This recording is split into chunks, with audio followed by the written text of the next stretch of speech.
Alors un jour, j'étais couché, un après-midi, Dieu me dit, mets-moi de la sorte à l'épreuve et tu verras si je ne veux pas les éclus des cieux. Il dit, ah bon, ça veut dire quoi? Je comprenais pas. J'étais converti en quelle année? 73. J'ai 3 ans de conversion. On m'a pas enseigné ça. Dieu est en train de m'enseigner. Alors, qu'est-ce que je fais? J'ai acheté un cahier. Dans ce cahier, j'ai dit, mais Seigneur, tu te dis de te mettre à l'épreuve? Moi, je veux te mettre à l'épreuve. J'ai dit, je touche un salaire X actuellement. Mais je vais te demander 10 fois ce salaire-là. Même nos ministres n'ont pas ce salaire-là. Le président avait ça tout juste un peu plus. Ceux qui avaient ce salaire-là, ce sont les expatriés français qui sont venus en Afrique pour travailler. On a bonifié leur salaire, le fait qu'ils sont expatriés, tout, ceux qui avaient ça.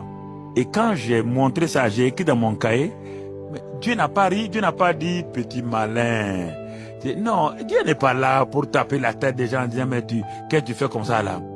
Il m'a dit de le mettre quoi? À l'épreuve. J'ai écrit, j'ai posé, et j'ai continué.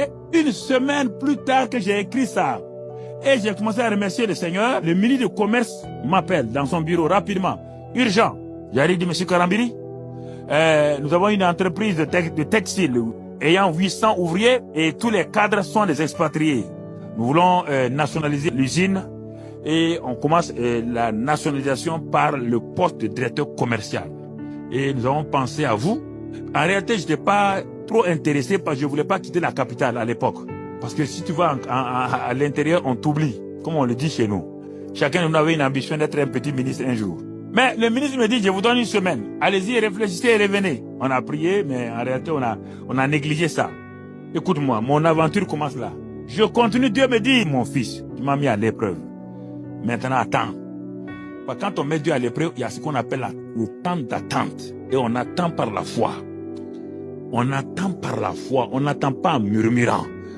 En ce temps-là, Satan vient te dire, tu as tout attendu, fais ceci, et les gens se mettent à faire des choses, et ils annulent le programme de Dieu.